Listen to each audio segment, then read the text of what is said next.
For thousands of years, patriarchal religions have told us that men came first, and that women came from a man. That men are complete, and women are like animals and second-class citizens. That women are incapable of being divine, of being priests. But right now, the divine feminine is returning. Before there was patriarchy, we had matriarchy. All the ancient tribes were led by women. Women were the first shamanic spiritual leaders who taught dream analysts and how to use herbs to cure ailments. They were also completely in tune with nature, their bodies following the 13-month cycles of the moon, menstruating in the dark moon and at the most fertile in the full moon. They taught how to open your mind to amazing experiences using psychotropic drugs, mainly magic mushrooms, but various other types including cannabis. This led to mushroom adoration in some tribes as part of their various nature worship activities. Also, cannabis was used a lot in ceremonies. The priestesses taught about the different seasons, the movements of the sun and the moon and the planets.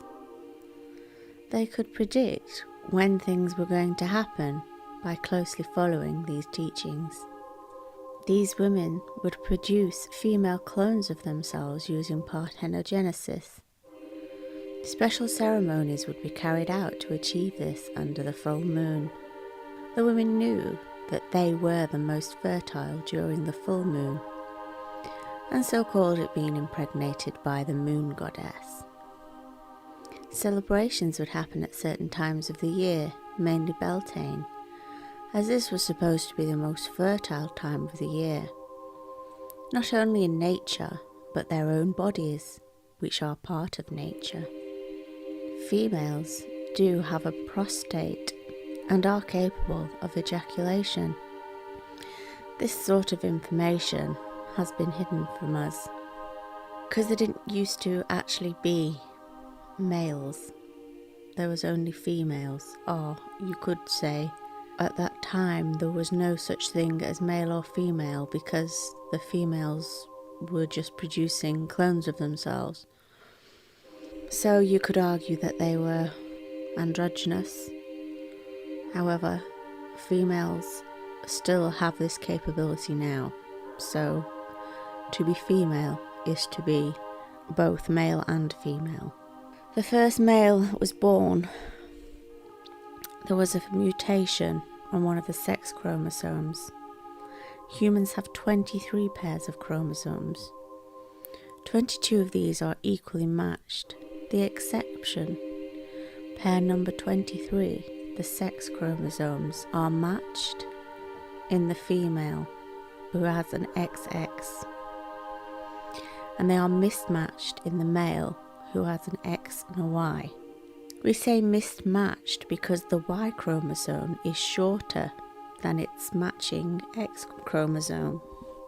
The Y chromosome has been called the male chromosome, and the X has been called the female chromosome.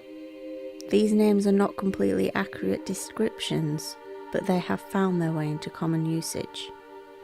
Because the Y chromosome is shorter than the X chromosome and is only found in males, some genes present on the mismatched X chromosome are present without any matching alleles. Thus, genetic defects on the Y chromosome affect only males. Females have complete and matching DNA strands, however males don't. Because women have two complete strands, they can become balanced and in tune with nature very easily. When trained, their bodies again naturally line up with the lunar cycles. They can easily learn how to open all their energy centers, chakras, and become enlightened. Unfortunately, most women have forgotten how to do this, because these teachings have been purposely hidden from us. It is also easier for women of certain ancient genetics to activate this within themselves, as they can easily tune into the genetic memories. Other women will struggle more. A male, however, is missing some DNA, and to activate this within himself, he needs the help of a priestess. The priestess is trained in the tantric arts and knows how to pass this energy on to the man under certain conditions, and the male will also have been trained in how to receive this energy. Once he has received this energy from the female, the priestess, this replenishes the shortened strand of his sex chromosome, Y chromosome, as the Kundalini energy goes up his spine and activates his pineal gland. Again, men of certain genetics can do this much easier than others, because there are certain chemicals that are contained within the female chemistry that she can produce when her chakras are fully open, when she is specially trained for this. Religions like the Catholics will say that women don't have chakras, and that is why they can't be priests and they can't be divine, because they're not complete. This is what the Catholics say about women, and various other patriarchal religions make these sort of claims that women aren't divine and that they are less than men. Because men even start out as women in the womb before the mutation occurs. Only when the mutation occurs do they turn into men. All humans have chakras, and if women didn't have them, men wouldn't have them either. And so they wouldn't have them to be able to activate them. And after many years of males being born, some of them had decided that they didn't like the women having all this power over them, that they would start to resent the women, feel jealous, and that's when they decided they would rebel. They took all the teachings from the priestesses and hid them, destroyed all the evidence of the truth which I've just told you about women being able to create clones of themselves and doing the special rituals that they did. All of that was destroyed, all that evidence removed, so that women would never know the truth about their own bodies and the divine qualities of them. And this is when patriarchy was born. The men took the teachings and became the priests. They created religions around all this secret teachings, but hid it and made people have to go through them and their churches to find any kind of spirituality. But really they hid the true spirituality from the masses and kept it just for themselves. They didn't want people to find out that a man has to go through a woman to gain enlightenment. The men took the teachings and became the priests. They suppressed women, as they didn't want them to ever find out the truth about enlightenment and the man's need to receive it from a woman. However, some have kept the true teachings by passing this information on by word of mouth to their children, and their children also passed it on. These teachings became the underground stream of knowledge. They secretly worshipped the goddess and gained amazing powers of enlightenment. If any of these secret orders were discovered, they were destroyed by the priests. Those who were passing these truths were hunted down and burnt as witches and heretics. Some families still display their secret knowledge in symbolism in their family coats of arms. Parthenogenesis is shown in symbol form as a fish, mermaids, dragons, salamanders, snakes and lizards. The priest made sure no one would dare to worship the goddess by demonizing everything to do with it. The feminine side was seen as left, so no one was allowed to use their left hand. Even today, the Italian word for left is sinistra, sinister. Lucifer was used as reference to goddess worship as it secretly meant Venus, the morning star. Venus traces a perfect pentacle across the ecliptic sky every 8 years.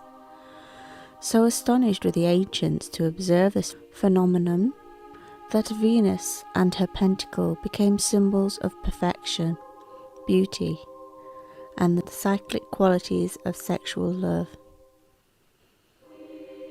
As a tribute to the magic of Venus, the Greeks used her 8-year cycle to organize the Olympic Games. The pentagram, or pentacle, is considered both divine and magical in many cultures, because if you draw a pentagram, the lines automatically divide themselves into segments according to the divine proportion.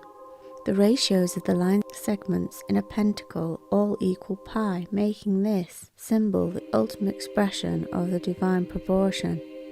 For this reason, the 5-pointed star has always been seen as a symbol of beauty and perfection associated with the goddess and the sacred feminine. The sacred geometry of nature, again, is all about the goddess, Mother Nature, who created us all. From the Vexia Pisces. Satan was also another name for the goddess, represented as Sirius, the dog star, that represents Isis, another goddess who was worshipped in ancient Egypt. So what about the mention of other gods? Gods and prophets throughout the ages have all been created to represent whichever age we happen to be in, and they are all based on the original astrotheology teachings of the goddess. Each astrological age brings with it a new era where major changes happen on the earth. Sumer, Mesopotamia era was Gemini.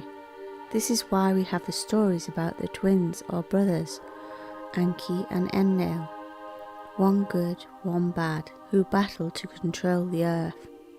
These gods and prophets are all allegory for astrotheology.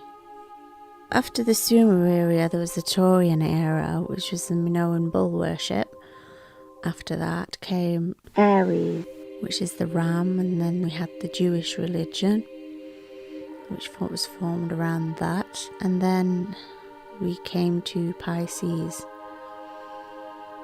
And of course the symbol for Pisces is the fish, which we have the Christian religion. The priests wrote the Bible and myths all based around these, but they told people it was evil to look to the stars for answers. They did this to keep you dumb and unaware, while they used these lies to control everyone. So the Bible was all allegory for astrotheology. And you will find that they say in the New Age, he said Jesus will be with you to the end of the age, and the next age will be Aquarius, and he says you walk into the house, the new house, a house, the sign, the star sign house, and you'll see a man with a pitcher pouring water, and that is Aquarius. The divine feminine is now returning. At last have the truth revealed. At last we can have equality and harmony where women no longer have to be suppressed, and men will no longer need to feel threatened by women, because we can work together at bringing balance